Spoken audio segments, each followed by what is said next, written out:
Welcome back to the Tracy Trendy Show, my lovelies. It's another day, it's another dollar, and it's another low down dirt of love after lock up. My loves, first on the docket is Moo Moo and Bonita. Yeah, we didn't have Gigi too much this episode, but listen, we're going to talk about the lack of basic awareness in little Moo Moo's brain. Tell me why he rolled up to Bonita's doorstep looking like a creature whose factory setting got cleanly wiped out. I mean, a whole 24 hours has passed, okay? That he absolutely ghosted her. And he just vacantly walks in there like everything is fine and that his lame excuses is going to work for Bonita. No. He knows Bonita. He knew her since she was like in his teens. And so I don't understand why he thought his little lackadaisical excuse would work. Because in the meantime, she was up in that kitchen making a crime scene with that cake. All right, just redecorating the drywall with all that batter and pure rage. Okay, so he comes walking in there and he gets the worst. As well, he should because he deserves it. His little dusty knuckles graze the wood. And, Bonita had already executed a full FBI cyber level investigation on Instagram. She checked everything he posted on TikTok, everything. And what did she see? This fool flaunting his new glow up. Really? So she's going to ask him how did he get his braids, who braided his hair, blah, blah, blah, and all that stuff. So naturally, she's going to want to check his phone and everything. But nope. She's not going to check the phone because she figures he's already hip to that. No, she's going for the organic scan. She wanted to scratch and sniff. Well, maybe just sniff. And check the olfactory test. And what did it conclude? This fool was fresh as a daisy. He was suspiciously clean. Downright criminal because she know this man's smell. She said everybody got a little natural smell and his smell is missing. So Moo Moo, his little poker face, knows he completely fried. He knows he completely fried. But he just keeps that level flatness going on. But he's dead in the eyes. He knows his goose is cooked. Okay? Okay, good boy. But he tried. I'm gonna give it to him. He tried. He just said here's his alibi. I swear on everything. I was at my mama's house, and then I was at urgent care, and she's checking at her timestamps on the phone when she called his mother. That was a masterpiece of fiction, and we all know that. So anyway, the Oscar might have gone to Moo Moo if he just thought about it a little bit more. Okay, but he has such a sub-zero IQ. Okay, he just forgot to up his game because he knew he should have known what he was dealing with, the type of woman. So anyway, now Bonita, she she goes, okay. You're right. I'm gonna pretend like I like that story. I'm gonna pretend about the alibi, but I'm gonna come back with this sloppy, aggressively smashed cake, and I'm gonna hand it to you because that's your walking papers. He walks out the street because she done kicked him out. And he's talking about, I'm not trying to break up with Bonita. I just want both women. It's about what he wants. Sir, the audacity. That is called polygamy. Well, I guess you're not married to either one. But anyway, it's still polygamy. And you do not, Moo Moo, have the tax bracket, the stamina, the credit score, or the brain cells required to pull that off. You need to pick a struggle. And I don't know what was in your pocket. Looked like some Amazon money. Now, Bonita, she didn't want to crash out, but he pushed every button. And at that moment, she realized that she paused her entire youth and life for a man whose diet consists of lies, deceit, and body spray. So she rips her rings off, hurls it at him. He picks it up and he says, like, okay, you're going to have to earn it. Earn this back. I'm like, man, you are losing, Moo Moo. You are losing. But Bonita did not blink. She looked him right in his lined face and said, that's fine. Keep it anyway. It's fake as hell. That kind of like sucked the sails out of the wind out of his sails. I'm just saying. The structural collapse is complete, my loves. Next on the docket, we have Rich and Felicia. Now, it has been some time since the last episode. It's been more than, just a few days. It's been some time because Felicia has gotten her job at a Superdome. She's meeting up with her friends and her cousin, and they're just going to have some drinks and some talk. Well, some tea was spilled about Rich, because who knew Rich completely ghosted her? When he took off his mic, he ghosted her. He didn't text. He just ran off in the middle of that family gathering. He just hopped the fence and vanished in thin air like he was some kind of runaway slave. Okay? But hold your horses, because the cousin is at that table. And she going to keep the public records handy. And she pulls out her phone. And what does she show the friends and Felicia? A high definition mugshot of Rich. Okay, so everybody went in cardiac arrest seeing that. They looked at the charges and said, green possession, greenery possession. Now they're doing the absolutely most. Flipping tables, well, not literally flipping tables, but they screamed at the top of their lungs talking about, if we knew he was a greenery smoker, we would have never let you breathe the same oxygen as him, Felicia. The theatrics, the drama. I'm like, well, hold up. Now I know Rich is a scumbucket, okay? But they don't know all that. All they know is he was caught with some greenery. And at this point, how they acting like Felicia is like the purest of driven snow? He got arrested for a couple of days, whatever, got out, whatever. She was arrested for 9 years for some serious charges, for felonies, okay? Okay? But anyway, Felicia goes up and dials up Rich. And he actually answers the phone. Because mind you, there has been some time that's passed. And, he confesses that, yeah, he was locked, was a little locked up, arrested. And she asked him, does he want to see her? And he was like, nah, I'm good. Okay? So the gall. Now these women are all in a tizzy.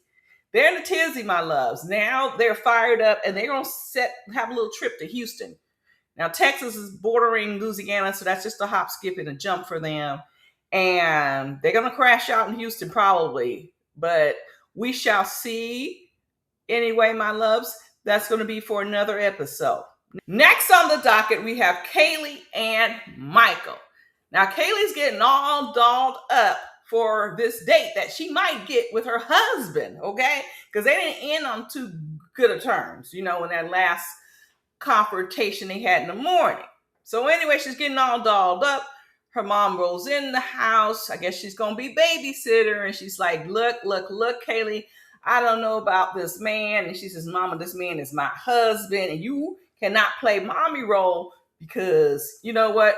That was at least 3 decades ago. You were out for these streets choosing men and, candy before us. So take several seats, Mom, and let me make my own mistakes. So Mom pieced out and Kayleigh went on to do her thing.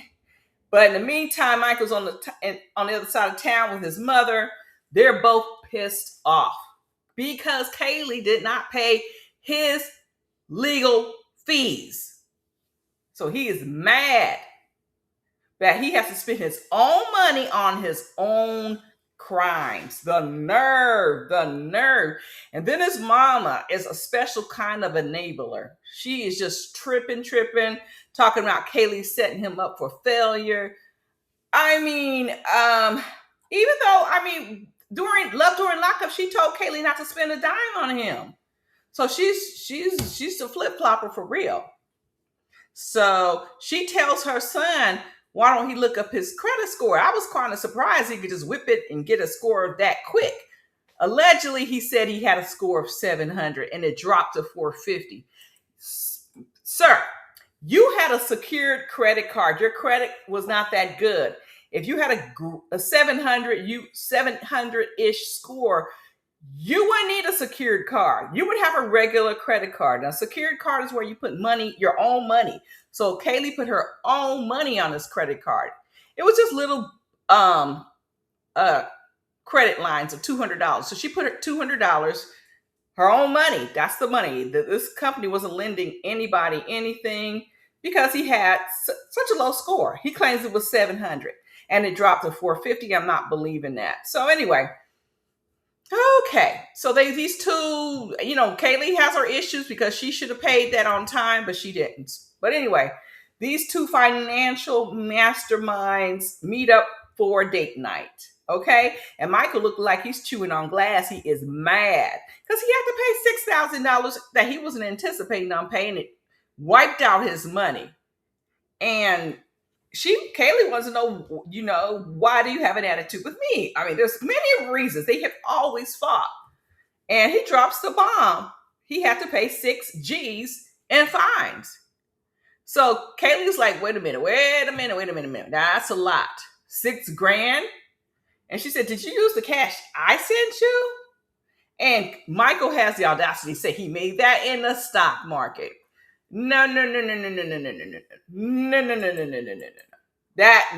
he didn't. No, he didn't. Now, you have a score of 450, and you want us to believe you are the Wolf of Wall Street? Dude, you don't care. You didn't care about money enough to be savvy enough about it. You finessed this woman out of her money. That's the most financial finesse you do have. Okay? All right. You're not Warren Buffett in your little orange outfit, your little prison outfit. I'm just saying. And Kayleigh loses her mind. She's out of $42,000. Not all of it's Michael. She's got that bad BBL, and she had to move her family. These birds do too much. They do too much for this man. So she moved everybody so she can be closer to this man. That put her in debt. She moved into that house. So anyway, she hurls her ring, okay, and some sauce, and she swings it at Michael. She is livid because she's out here struggling, and he was sitting on some cash, basically her cash. Maybe she wouldn't have had that cash because she's not a good saver, but still, it was her money. So anyway, she gets out and leaves his ass at that restaurant, and he's completely stranded. He's calling his enabler mama, and she says, I'm already at home. It's going to take me an hour to get you, and he needs to be back at the halfway house in 30 minutes. His mom is an hour away. So she says, go call Kayleigh. Call Kayleigh. All right. So he calls her, and she was like, eventually picks up the phone, because she figures he's going to keep on calling. And anyway, she says, you know what? You got money. You got money now. Okay, why are you calling me? Either buy a car, walk it, or call Uber. So that's how that ended, okay? So he could day trade his way back to the halfway house. All right, that marriage is collapse is complete. It's a collapse right there. Moving on to Cyrus and Dia, the mega bird. Now, Cyrus is one day out the slammer. This is still the party scene after, he had it at Dia's sister's house. And Cyrus and his mother are thick as thieves. And they give a little backstory about how she had a yogurt shop, and she bought one, and she's trying to get the business up and running. And it took about 4 years to do that. And that kind of took her away from her son. And he went, he went with the other crowd because the dad wasn't around and the mom wasn't around because she's trying to make a future, blending mango peach smoothie to build him a future while he out here running the streets. Now that he's supposedly on the good foot, the mega bird gave him the family plan. And we all know what the family plan is, my loves. The family plan is a bird, a gaggle of kids, and a shack over their heads. So he said, I'm going to take this family plan. He told his mom, I'm going to take this plan. I'm good. And she says, I'm glad to hear it, son. Here is a engagement ring so you can give it to the mega bird. Mm-hmm. And he says, hold on. That's a little too soon. I don't know about this. It's just too fresh, you know? Don't put the ring. I'm not gonna give the ring. That's like a handcuffs. Hold on, a little too soon. I don't know this mega bird just yet. So anyway, Cyrus walks back in the house. Dia's mom sees him drinking a second shot of liquor. That kind of triggers her because the other kind that Dia rolled up in there was into alcohol. So the battle of the mamas began. His mama says, no, that wasn't his drug of choice. And so Dia's mom kind of backed off, but she's like, I just want to know this fool. I don't think we should be just, throwing back shots. I want to know who you are. You're going to be around my grandkids, my daughter. I need to know. So, because she's not feeling this vibe at all. But anyhow, she just lets it roll off, and then they go see the fireworks, and Dia says that she's happily chosen a fresh out of prison boyfriend over her own mother, a lady who's helping her take care of her gaggle of kids, because that's what a good woman's supposed to do. He is a man that's too young, who's just came out of the pokey. He spent most of his life in the pokey. He starts off saying, I spent all of his adulthood. He has never spent any adulthood time out of the pokey. And you're saying, I'm going to stand behind this loser. I mean, stop putting these dusty men before your own damn kids. That's what your mama wants you to do, Dia. That's what she wants you to do. But the mega bird won't listen. Nuh-uh. Next on the docket, Keirsten and Brady. Okay, their Brady's daughter is having a whole entire medical emergency. So that's what is picking up from the last week's episode. So instead of being worried, Keirsten's sitting there with a calculator. Well, not literally, but she's running the numbers on her vacation money. She's actively mourning the coins that she is losing because Brady's kids, one of them, had the audacity to get sick. She is stressed out about, her itinerary. And her itinerary means having Brady's baby mama watch her kids while they get down with the get down. Okay? So she says, look, I care about the kid. I really do. But I'm the one doing all the heavy lifting and paying the bills around here. This really threw a wrench in my plans. If you were worried about the bills, you wouldn't have took a whole trip out there and paid for 2 hotel rooms. We know what you was out there to do. You was out there to get knocking some boats. Okay? To smash. All right? And she completely loses her mind. And Brady tells her not to be selfish because his daughter is genuinely sick.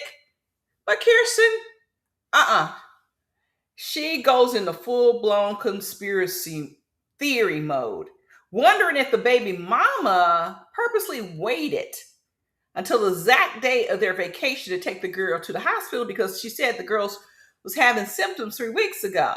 All right. And she's wondering, did she do this to sabotage the trip? But anyway, loves, the middle of this toxic standoff, she receives a delivery of bouquet anniversary roses. And just like that, all the financial stress, the medical emergency, the baby mama drama completely evaporated into thin air. Okay, the roses did a whole deliverance service on her attitude. And the very second the remaining kids that were there, her kids, laid down for a nap, these two don't go check in for the hotel. I'm not for the hotel. They don't go check the hospital for updates. No, ma'am. Keirsten has a good plan, so she claims, to get freaky in the ice machine room. Oh my gosh. Because she says she only sees her husband once a month. And she looks at the camera and asks the ultimate question: can you really blame a bitch? And I'm like, yes, you can. Yes, you can. You had an extra room. Now, I'm sure the hotel charged you because that's why you was all in your feelings about losing these coins and the babysitter. Because the only thing that you would think about when the call came through when Brady's daughter was sick was about the coins that you was missing and how the baby mama might have sabotaged this whole rendezvous that you had with your boo. Just saying. Just saying, my loves. Now that concludes the Tracy Trendy Show rundown. I want to know what you guys think. What do you think about everyone? I was quite entertained by the whole episode. I think all the couples, Rich and Felicia, that episode was kind of whack, but I mean, that segment was whack. But all the other ones gave me the drama. Yes, which is a good, just one little dud in the mix. But everything was good and ratchet, just like I like it. My loves, what do you guys think about all of this? Now, regarding Moo Moo, Bonita, and all that, Bonita has come online and said that no, she didn't know that he was juggling another woman, like they're supposed to be poly in advance. And she says, no, didn't know that. Now, looking at the timeline, their segment was taped a year and a half ago. It makes sense that they're friends now. It makes sense. It makes sense. They were hanging out. Okay, Bonita seems like that chick would be okay. She ain't okay with the polyamory life. She's not cool with that. And that's why I don't think Sharp Entertainment put them on This Is Polly. And I only seen Moo Moo hang out with Gigi. Bonita's not in the picture, except that one time they were in the car. So, she's out there. She says no. And somebody in the comments section, and I did see the video, said that, yeah, she didn't know anything about it. So, and when they were following each other's accounts, when the show started, it was a year and a half ago when their segments were filmed. So, yeah, I'm sure they're cool with each other now. So, my loves, that's all the tea and, my commentary I got to give. Unless we put something down in the comments section. So, I want to see what you guys think about all of this. Drop a line, subscribe if you have not subscribed, because as I said, you're not going to get this commentary anywhere else. No. And also hit the notification bell, smash it, and the hype button and the like button. And share and care if you dare, my loves. And I'm going to catch you all out on the flip side.